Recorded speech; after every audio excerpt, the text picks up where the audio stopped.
We're joined by Phil Steele. He was with us earlier in the summer, and now that all the fireworks have gone off, we're ready for the fireworks of college football just around the corner. Phil, it's great to talk to you, as it always is, and I know you're busy, so thanks for taking a few minutes, man. Hey, a real pleasure, Patrick. Always enjoy our conversations. We have a lot of things that have come out since that initial college football magazine, your preview magazine, the Phil Steele magazine, which is sold out, by the way, at a lot of newsstands across the nation. That's how popular it is, but you can always download the digital version of it. Phil's going to tell us about that in a moment. We have a lot of FCS schools in our state, Gardner-Webb, Elon. We have Campbell. We have Western Carolina, A&T, and Central. So we have a lot of those in our state and in our sort of our area here. And you've got, it should be available later today, or at least in the next couple of days, a computer version of the FCS preview magazine. I think it's the first year you've done that, so that's really cool. And then there's the NFL magazine. Where can I go, Phil, to get all of this goodness? That's what I need to know. All right, I appreciate that, Patrick. Well, let's start with the FCS magazine, because that's sort of a different version. It's not being printed this year. I'm just throwing out a test balloon here. Yeah. See if there's enough FCS fans out there, which I think there are, but we'll see what happens. Now, for the FCS magazine, that'll be available this afternoon. You go to philsteele.com. You click on where the FCS magazine is, just click to order, and you'll be able to download that to your computer, which is better than downloading it to your iPad or iPhone because it gives you a bigger screen, naturally, if you have a bigger screen on the computer. So I think it's going to be a lot easier to use. And if you are an FCS fan, order it, because if you do, when I get to a certain level, I'll print the magazine next year, and we'll have a printed FCS magazine. It'll be the only one in the country. Wow. So that's FCS-wise. If you are an FCS fan, make sure you head to philsteele.com today. Order that magazine, and you'll be able to download it today and get over 200 pages on FCS football.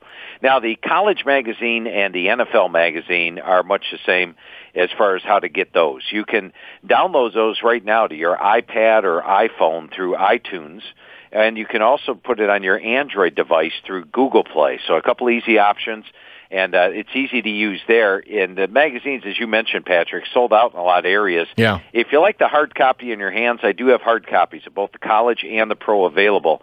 You can call our offices right now at 866-918-7711. That's 866-918-7711, and order the magazines.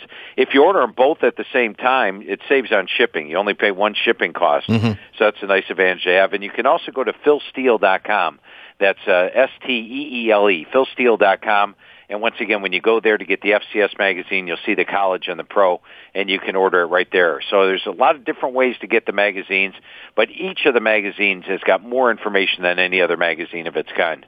Football guru Phil Steele with us. I'm sure if you have listened to any sports talk radio anywhere in the country, Phil has been on your radio sometime in the last week. We're really privileged to have him join us here. I want to get your take on something real quick. We saw the fight. This is the big story here in North Carolina. Cam Newton and his defensive back going at it yesterday. You know, the knock on Cam Newton, Phil, has always been maturity and leadership. Do you want your $100 million guy throwing his fist into another guy's helmet? I do not. But then again, you're talking about a lot of motion out there on the football field, and you're talking about guys. I mean, I play basketball, and there's always times where you get to the point where there's going to be fisticuffs when you got guys competing against each other. So it's not a great situation for Carolina, but at least everybody's healthy. You see fights in training camp, right? Right. And that happens. But, I mean, do you come down on that you got to be smarter if you're Cam Newton because of the leadership, because of the financial commitment that's being and we know the guy Norman, he wants a new contract. He's been barking about that with the Panthers, and he not necessarily with Carolina. He just wants a new contract. So, but you got to be smarter if you're Cam, right? Especially if they've sunk that much money into you. Yeah, absolutely, and especially with the fact of how important he is to this Carolina team. I mean, Cam Newton's the second leading rusher last year, and of course, dynamic passer. I think he gets better each and every year. So, yeah, that's something where he can not afford to injure himself during training camp. We have, by studying your magazine and getting really prepped for the season ahead, there's a lot of things I want to talk to you about. But you've had a relationship. I'm sure you've dealt with Steve Spurrier before. This is sort of old news, but about a month ago he came out with this kind of I ain't going nowhere nutty press conference and was taking, I think it was to take shots at guys in the media and all that. Right. But what did you make of that at the time and all that? I mean, is there really, do you think, I mean, is he close to hanging up? He's 70. He looks great for 70, but I mean, he's got a good thing going right now there, doesn't he? Yeah, I think he's got at least 3 to 5 years left. And what he was doing was there was an article in the paper that day that said, hey, Steve Spurrier may just retire at the end of this season. And he's got enough problems when he's out recruiting with other coaches saying, hey, Spurrier's going to retire. You should come here because he's not going to be around. And he just wanted to come out and say, look, I am going to be around. And I really do believe he'll be out 3 to 5 years. I mean, Steve Spurrier's not exactly a workaholic. He lets his assistants do a lot of the work. This guy's out on the golf course whenever he feels like it. So he's got a pretty good gig going on. I don't think he's spending 100 hours a week working on football. And so I think you're going to see Steve Spurrier be there another 3 to 5 years easily. Yeah, he looks great. He's in great shape, too. Yeah. Phil Steele, philsteele.com, the college football magazine, preview magazine, has been out, sold out at a lot of places. You can go to philsteele.com and get it there, the NFL preseason magazine. And for all of you fans of FCS football, and my good buddy Chris Hill, who's listening to this, I know he's a huge FCS fan, you can check it out. It's a digital download onto your computer, philsteele.com. It'll be there. The FCS will be available later today as they're putting some finishing touches on it as we speak. This guy never sleeps. He's Phil Steele. Anything changed now in the month or so that we've talked to you as far as who you think is going to be in contention for that national Final Four? Nope, not a thing. And that's, the thing that, Patrick, you go back into the spring and all these people put out their lists, and I saw them come out in June, and they're like the way too early top 25 in June. Yeah. And I'm like, seriously? I've been putting out a college football magazine for 21 years, and you pretty much know what you're going with at the start of May. What changes in the months of June and July that would change your forecast? Nothing. And, if one player leaves on a 105-player team, big deal. And, look at last year, Braxton Miller. Ohio State was voted by the media to win the Big Ten last year. Then Braxton Miller's lost for the year. So they re-voted. And Michigan State got the vote because Braxton Miller was out and they had to play Michigan State on the road. Well, guess what? The initial forecast was actually better than the updated forecast because Ohio State won the national title. So, in my mind, once I get that magazine out there, everything's on paper and nothing changes. They've got a lot of guys out, though, for that first game against Virginia Tech. But even if they lose that game, they're still not out of the national title hunt. No, and when you look at them talent-wise, and you go through the positions in the front of my magazine, their weakest position is special teams, which I rate 12th best in the country. That's their weakness. They've got 6 of the 8 categories rank in the top 4 in the country. They are loaded, and the toughest games are at Virginia Tech, at Michigan, home against Michigan State. But they are actually a double-digit favorite in every game, and no other team in the country is even favored in every game. And if it gets to be the end of the year, and Ohio State's the Big Ten champ, and they do have a loss to Virginia Tech on their resume, you look at the fact they're the defending champ, they have the most talent, especially if they win impressively down the stretch. Yeah. I think they would make the playoffs. I want to ask you about ECU. I cover a lot of ECU, do a lot of work with ECU, and I'm an ECU guy and have been for years.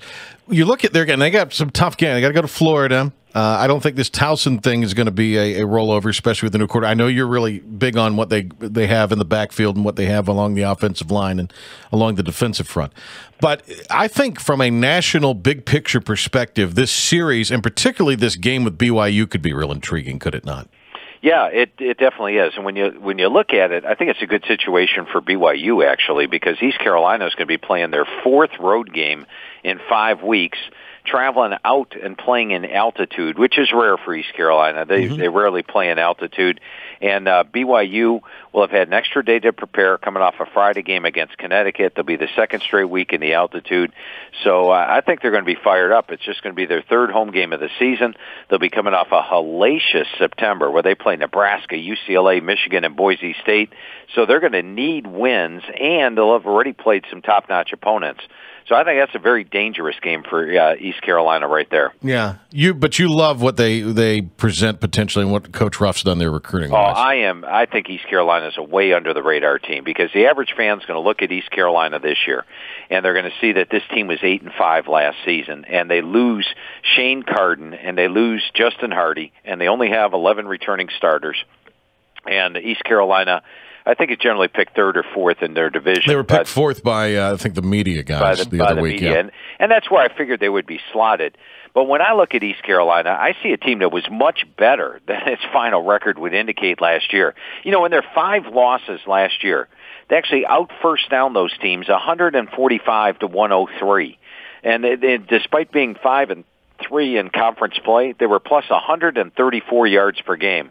Also, I look at Kurt Benkert at quarterback, and he's 6'3", 220 pounds. And while he's a sophomore, this is his 3rd year in the system.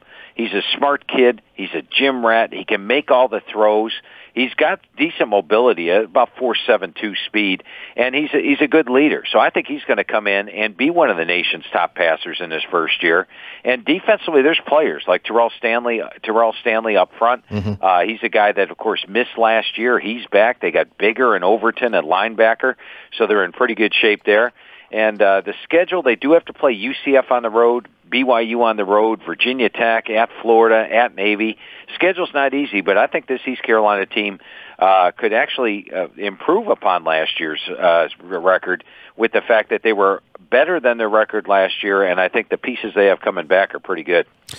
We will see, Phil. That's the beauty of when we play the games coming up. But that's interesting. I'm hard. And when I get in conversations with people about how they think the Pirates are going to do, I bring this up that Phil Steele is dogging on. Last thing, very quickly, before we tell everybody where they can get all these magazines again, and you can be as brief on this as you need to be.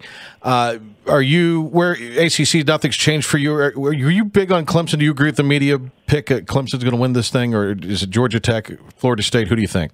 Actually, out of the Atlantic Division, I've got Florida State, and I think Golston coming in there is a big plus. And with Clemson, I think everybody looks at the fact that when they break down a team, the easiest way to do it is you look at the quarterback, running back, receivers, and what you did in your bowl game last year. Mm-hmm. Well, Clemson's check mark on all 3. They've got an outstanding quarterback in Deshaun Watson. They got their top running back. They got their top 3 receivers. They beat Oklahoma 40-6. That's why Clemson's a pick from the media to win the ACC. I look at the fact they've got 1 starting lineman back on the offensive line. Yeah. I look at the defense. They've got 11 guys from last year's defense are currently in NFL camps. They had 4 draft picks, 7 UFAs. That's a lot of talent. They don't have the depth they did last year. So, and even last year, or 3 years ago, I should say, with Beasley and Jarrett and Stewart and Anthony, they gave up nearly 400 yards per game. It wasn't until those guys were in their final year that they improved to be in the nation's top defense. Then I look at the schedule, and I see a lot of places where Clemson can slip up this year. At Louisville is going to be a dangerous game. At Miami of Florida, at NC State, at South Carolina. Home games against Notre Dame, Georgia Tech, Florida State. So I've got Florida State winning in the Atlantic. And out of the Coastal, I went with Virginia Tech. Okay. BT's got one of Bud Foster's best defenses that he's going to put on the field. 8 starters back there. Luther Maddie returns. Remember, Maddie was there when they beat Ohio State last year. Then he got injured. He's back to team with Corey Marshall, Ken Eckenem, Dottie Nicholas. They got an outstanding defensive front, and I think the offense will be improved. So I'm going with Virginia Tech against Florida State. That's the big question. Can they find enough offense? That'll be another game. ECU, Virginia Tech should be a good game down in Greenville in September. That'll be pretty good, too. Phil, everybody who's not gotten their hands on the preseason magazine yet, they're nuts.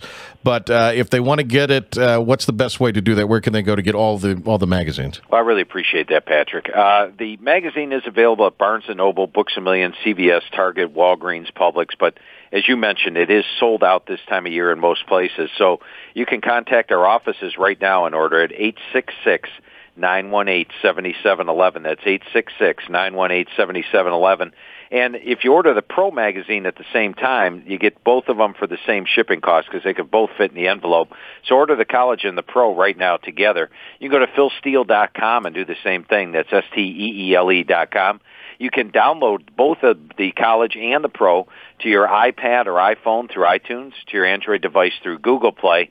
And up this afternoon, definitely this afternoon, the FCS magazine will be available, over 210 pages, and you can download that directly to your computer and get all 210 pages in full color right there. Just go to the website, philsteele.com.